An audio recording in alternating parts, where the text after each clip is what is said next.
Doctor மன்மோகன் சிங் அவர்களுக்கு இறுதி மரியாதை செலுத்திவிட்டு வருகை தந்திருக்கிறேன்.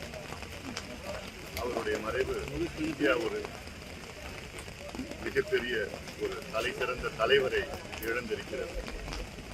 டாக்டர் மன்மோகன் சிங் அவர்கள் மிக மிக எளிமையானவர், அதைவிட மிக மிக மிக நேர்மையானவர். இப்படி ஒரு மனிதரை இனி வரும் காலத்திலே நிச்சயமாக நாம் பார்க்க முடியாது. டாக்டர் மன்மோகன் சிங் அவர்களிடம் நான் மத்திய சுகாதாரத்துறை அமைச்சராக 5 ஆண்டு காலம் அவர் தலைமையிலே பணியாற்றினேன், 2004 2009 வரை. அப்பொழுது அவருடைய வயது 72, என்னுடைய வயது 35. ஆனாலும் என்னை மற்ற மூத்த அமைச்சர்களை எவ்வளவு மரியாதை கொடுக்கிறார்களோ அந்த மரியாதை எனக்கும் அவர் கொடுத்தார். அது மட்டுமல்ல, முக்கியமாக அனைத்து சுதந்திரம் கொடுத்தார் செயல்படுவதற்கு. You do what you want for the country அப்படின்னு சொல்லிட்டார். பதவியேற்று முதல் நாள் அவரை சந்திக்கின்ற நேரத்தில் நான் கேட்டேன், sir what should I do for the country? உடனடியாக அவர் சொன்ன வார்த்தை, நான் சிறு வயதிலே கிராமத்திலே வாழ்ந்தேன். அப்பொழுது மருத்துவமனை 23 கிலோமீட்டர் தொலைவில் இருந்தது. எனக்கு கண் பிரச்சனை வந்தது, எனக்கு மருத்துவமனை செல்ல முடியாத ஒரு சூழல் இருந்தது.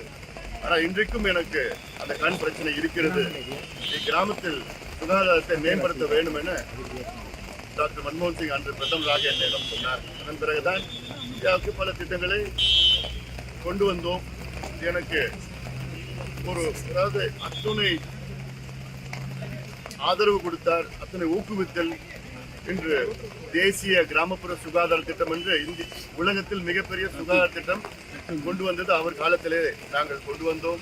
108 ஆம்புலன்ஸ் திட்டம், பொது இடங்களில் புகைப்பிடிக்கக்கூடாது சட்டம், எச்சரிக்கை விளம்பரங்கள், புகையிலை பொருட்கள் எச்சரிக்கை விளம்பரங்கள், குட்காவை தடை செய்தது, ஆஷாக்கள் இந்தியாவில் உள்ள 8 லட்சம் கிராமங்களை நியமனம் செய்தது, food safety standard act of India, polio ஒழித்தது எல்லாமே அவர் காலத்திலே கொண்டு வந்ததுதான் காரணம்.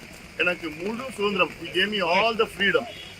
அந்த அளவுக்கு எனக்கு ஊக்குவித்து, அதாவது பல முறையை சொல்லியிருக்கின்றார், சுகாதாரத்துறையில் 50 ஆண்டுகள் செய்யாதது அன்புமணி 5 ஆண்டுகள் செய்திருக்கிறார் என்றெல்லாம் ஊக்குவித்து எனக்கு மறக்க முடியாத ஒரு தலைவர். மிகப்பெரிய இழப்பு இந்தியாவுக்கு. அவர் நினைவிலே நாம் நிச்சயமாக நான் வாழ்ந்து கொண்டிருப்பேன். அவரை இழந்த குடும்பத்தினருக்கும், அவர் கட்சி காங்கிரஸ் கட்சி நிர்வாகிகளுக்கும், பாட்டாளி முக்கிய கட்சி சார்பிலே எங்களுடைய ஆழ்ந்த இரங்கலை இந்நேரத்திலே நாங்கள் தெரிவிக்கின்றோம். அந்த புகைப்பிடிக்கிறது, இந்த பொதுக்கிடங்களில் புகைப்பிடிக்கிறது சம்பந்தமாக அவர் தலைமையில் நீங்கள் சுகாதாரத்துறை அமைச்சராக இருக்கும்போது அங்கே ஒரு முடிவு பண்ணிருக்கீங்க. அதை பற்றி அவர்கிட்ட பேசும்போது இது போன்ற ஒரு முடிவை எடுக்கணும் அப்படின்னு சொல்லும்போது அவர் என்ன சொன்னார்? அதாவது இதுல மட்டும்தான், அதாவது 5 ஆண்டு காலத்துல இந்த புகைப்பிடிக்கிற பிரச்சனை தான், புகையிலை பிரச்சனை சம்பந்தமா அவருக்கு அவ்வளவு அழுத்தம் வந்தது. எனக்கு அதுக்கு மேல வந்தது. அதாவது என்னுடைய சக அமைச்சர்கள் பல பேர் எழுத்தாங்க. நாடாளுமன்றத்தில் கிட்டத்தட்ட 120 140 எம்பிக்கள் கையெழுத்து போட்டு இந்த தீர்மானம் எனக்கு எதிராக கொண்டு வந்தாங்க. அவருக்கு அவ்வளோ அழுத்தம் வந்தது. அதன் பிறகுதான் ஒரு குரூப் ஆஃப் மினிஸ்டர்ஸ் மீட்டிங் கொண்டு வரலாமா என்ன கேட்கிறார்.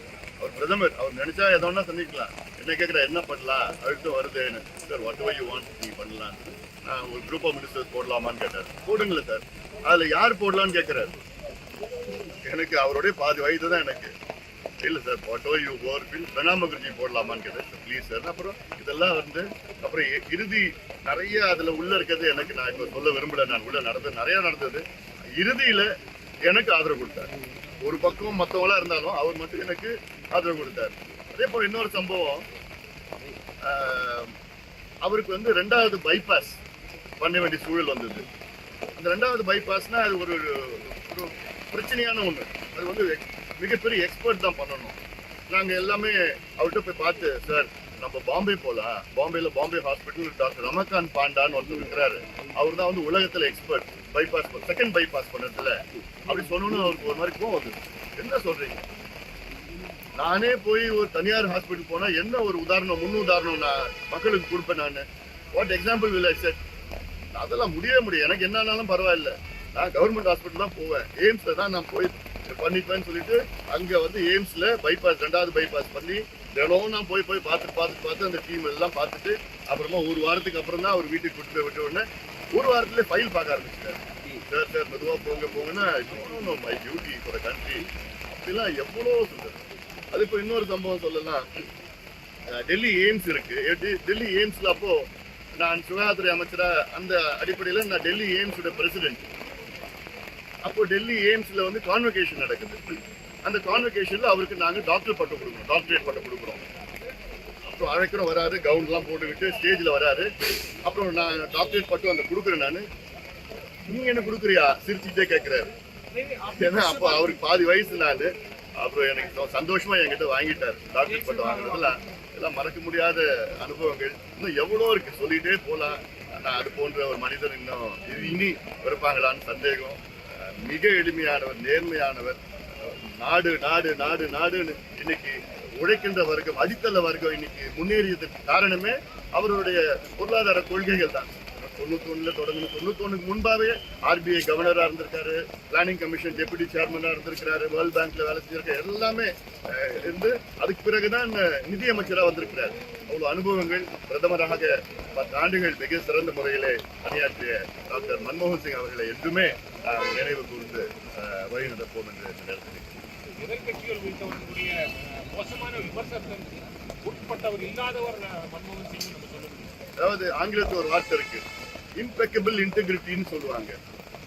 மிக நேர்மையானவர்னா யாருமே வந்து அவரை பத்தி குறை சொல்ல முடியாது.